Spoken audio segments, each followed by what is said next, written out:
Hormuz strait खुलेगा या नहीं, इस सवाल पर पूरी दुनिया की नजरें टिकी हैं। लेकिन अब ईरान ने ऐसा बयान दिया है जिसने अमेरिका की टेंशन बढ़ा दी है। नमस्कार, मैं सौरभ शुक्ला और आप देख रहे हैं न्यूज़ 18।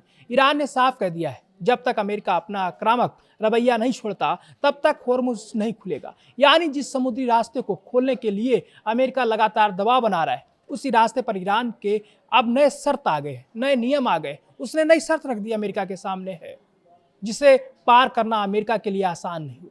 और सबसे बड़ा सवाल, क्या होर्मुज को लेकर अमेरिका और ईरान आमने सामने फिर से टकराने वाले हैं? क्योंकि तेहरान ने सिर्फ एक नहीं बल्कि कई ऐसी मांगे रख दी हैं जिन पर अमेरिका के साथ समझौता बेहद मुश्किल दिखाई दे रहा है।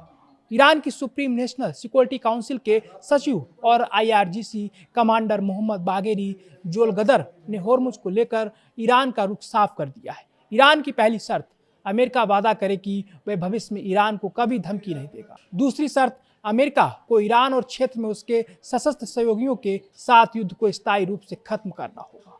तीसरी शर्त, ईरानी बंदरगाहों की नौसैनिक नाकेबंदी खत्म करनी होगी और इलाके से अमेरिकी सेना को वापस बुलाना होगा। लेकिन ईरान यही नहीं रुका। तेहरान ने अमेरिका से युद्ध में हुए नुकसान की पूरी भरपाई की मांग भी कर दी है।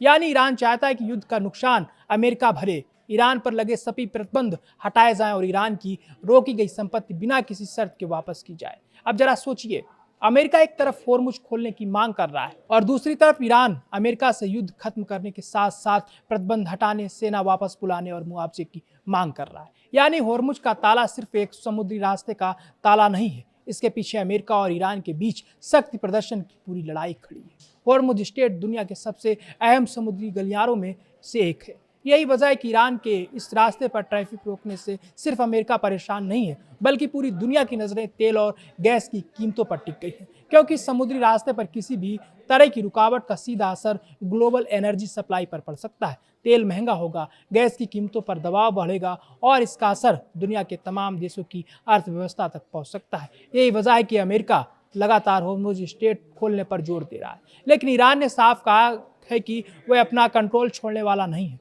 ईरान का कहना है कि वह ओमान के साथ होर्मुज के प्रबंधन को लेकर समझौते के करीब है, लेकिन तेहरान ने इस समझौते को होर्मुज खोलने से जोड़ने से इनकार कर दिया है। यानी ईरान एक तरफ बातचीत का रास्ता खुला रख रहा है, लेकिन दूसरी तरफ अमेरिका को साफ संदेश भी दे रहा है, दबाव डालोगे तो होर्मुज नहीं खुलेगा। ईरान के राष्ट्रपति मसूद पेजेश्कियान ने भी कहा है कि तेहरान अमेरिका के साथ हुए MOU के तहत शांति के रास्ते पर आगे बढ़ सकता है, लेकिन इसके लिए वाशिंगटन को भरोसे का माहौल बनाना होगा और अगर दूसरा पक्ष बल का इस्तेमाल करना चाहता है तो ईरान इसे स्वीकार नहीं करेगा।